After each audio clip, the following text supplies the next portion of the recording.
Good day everyone, I am Warren Ansaon from BE3. For today's video, we will discuss about the 5 math learning activities that can be done based on the theory I considered as the best one, especially teaching math in primary grades. But before anything else, let's have a brief explanation about the theory. This theory is the constructivist theory. It is all about how learners become an active participant in their learning journey, and their knowledge is constructed based on experiences. And now let's identify the 5 math learning activities that relates to different domains, and in each domain it has one learning activity, one for number sense, one for measurement, one for geometry, one for patterns and algebra, and one for statistic and probability. First, let's talk about the learning activity of number sense, which is related or interconnected to the constructivist theory. Pupils or learners needs opportunities to learn and experience number.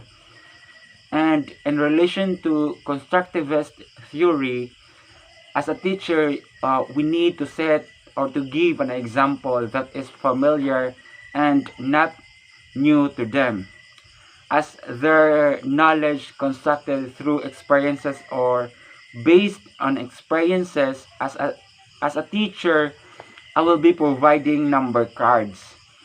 For example, in this number card, I will I will let them count on how many object or how many thing in that card.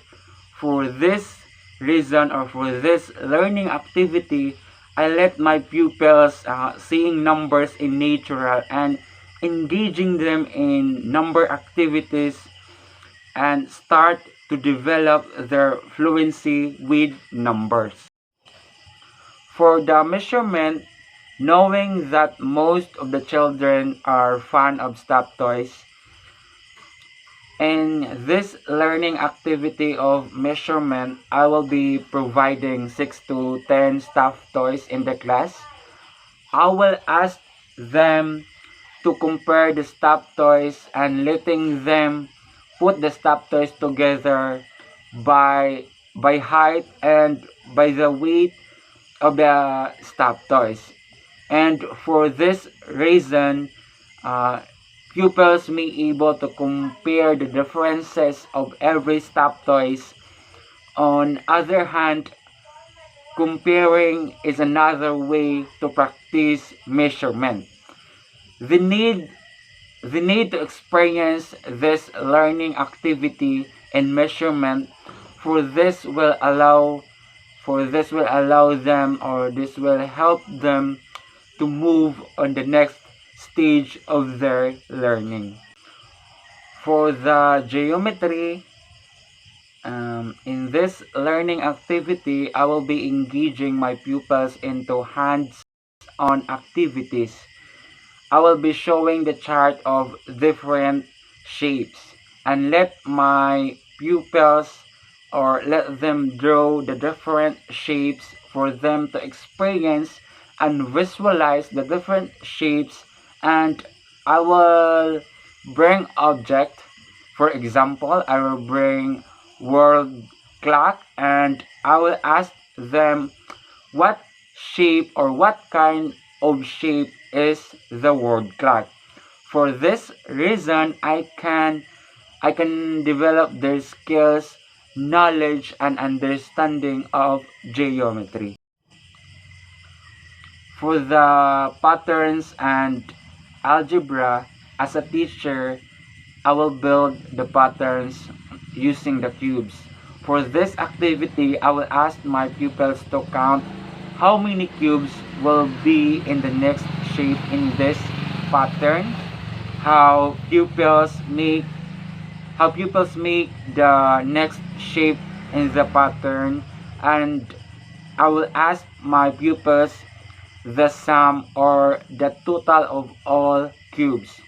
For this learning activity, I can ensure my pupils' development and advancement of this or in this specific topic, which is patterns and algebra. Lastly, the statistics and probability. For the learning activity of this domain, I will roll a dice. While the dice rolling, the pupils will guess what number will come out.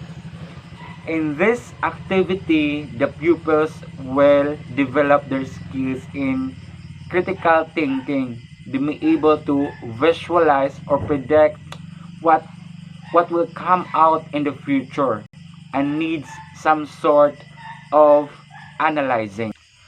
Therefore, this constructivist theory is one of the best theory in teaching math in primary grades, especially in conducting different math learning activities in which pupils will actively develop their knowledge because of their background and previous knowledge that they may able to use or acquire in a present or next topic. And that ends our discussion for today. Thank you for listening, everyone. Thank you for your time. Once again, I am Warren Ensaon. Good day. Have a nice day. Thank you and God bless.